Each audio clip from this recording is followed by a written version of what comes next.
Markina, thank you. If your weekend plans include flying, listen up. The Transportation Security Administration is warning travelers to brace themselves for long lines through security. Yeah, this morning our Sandra Mitchell gets the inside scoop for you if you are planning to travel to friendly skies this 4th of July weekend. All right, it's here, summer, this busy travel season, and traveling during this time can be really frustrating, but it doesn't have to be. Aviation expert Capt Ed White joining us now. Going to share us tips for dealing with these extra challenges. Welcome. Well, thank you. I have a flight this weekend to Philadelphia, so I'm a little bit nervous, and I know that the advice is get to the airport early.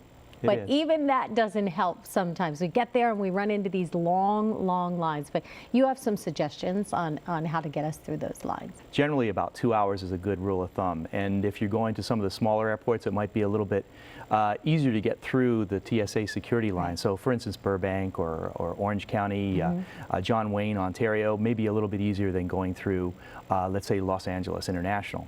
So you show up. What do you need? Well, first thing you might want to do is check in with TSA.gov while you're .gov when you're at home. So check online, see what is approved to go through the security lines, what you can take, what you can't take, and then with that information, you might think about TSA pre-check. If you're so inclined, you might go through the process, and with TSA pre-check, you get a special line that you can go through, which is a little shorter and a little bit easier to go through. And what about once we get to the gate? Is it worth the upgrade? Sometimes they'll offer pre-boarding. Is that worth it?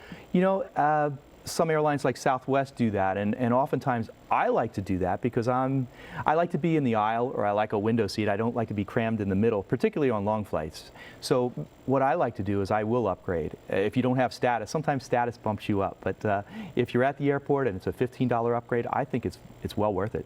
Okay, we've all been in this situation where we're at the gate and all of a sudden it's a 15-minute delay.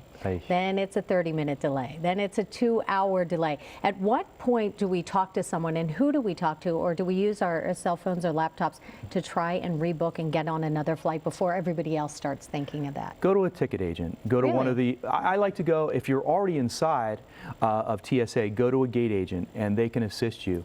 In fact, in my situation last week, I was on the phone and with a gate agent, and actually I got, because everybody was being canceled and delayed, the telephone was, you were on hold. So basically it was a race to who could get me on a flight faster. So I found another flight using both the gate agent, who was really sweet, as well as my mobile device. Once you're on the plane, how do you deal with passengers who maybe are not putting you in a comfortable situation?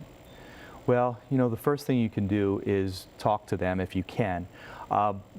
Short of that, if it elevates beyond that, talk to a flight attendant. Let them handle the situation. Today, people are, so stressed out about travel. Talk to a flight attendant. Let them handle it. They're the professionals. All right. All great advice. Thank you for being here. All right. For more travel tips from Capt Ed White, just go to KCAL9.com. You can click Seen on TV. Thanks, Captain. Thank you.